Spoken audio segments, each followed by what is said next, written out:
If I could have dinner with 8 authors, I think I would divide the table between some of my favorite fiction and nonfiction authors. Starting with Judy Blume on the fiction side, because her Fudge series has kept me laughing almost my entire life. And virtually everything that I've ever read from her has been insightful, and even though it's designed for children and young adults, I still really enjoy reading Judy Blume's work.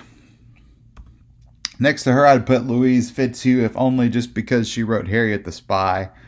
Again, one of my favorite books that I read probably in the middle school time frame, and just really hilarious insight, even though it's many years old now, into what it means to be growing up. Also taught me about the egg cream, which is my favorite drink to get when I'm in New York City, and so I always appreciate that from that book. Aaron Sorkin, I'll sneak in a screenwriter. That certainly ought to count as an author, though, and Aaron Sorkin has written The West Wing and Studio 60 and The Newsroom and The Social Network, and just virtually everything that he's ever worked on that I've seen, I've loved. He writes to be understood in retrospect. His words come tumbling out through the mouths of the actors, and a lot of times you get the meaning on a second or third watch. But I know that he would add a lot to the conversation at this dinner.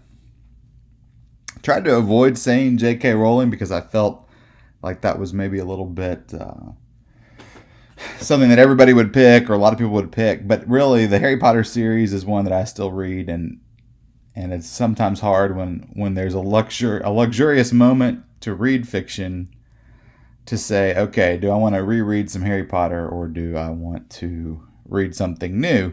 But my question for J.K. Rowling would be, how did she create an entire world? She didn't just create a story, she created a world around the story, and it's one that's even been brought to life in theme parks, and certainly a bigger impact than any author in recent time on popular culture.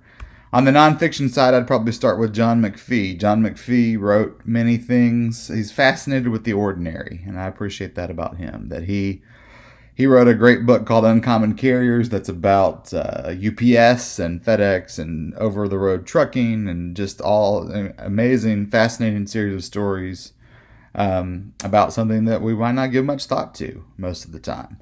So I would have John McPhee. I would have Peter Glenn, who's written very little.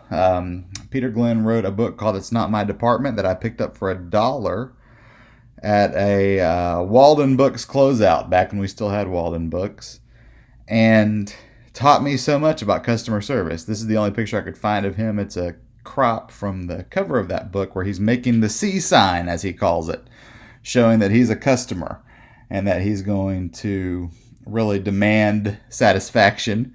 That's an attitude that we work with frequently in student affairs, and I learned a lot about putting our best foot forward when we serve customers based on that book that I spent $1 on. David McCullough, popular historian, 1776 is a book that I read on my way into Boston on the train, and really caused me to see that city in a whole new light. And he's written so much beyond 1776, but that's the one that really stuck with me. And then if I can cheat a little bit and invite both Stephen Levitt and Stephen Dubner, these are the authors of Freakonomics. And that's a book that taught me to rethink my assumptions about how the world works.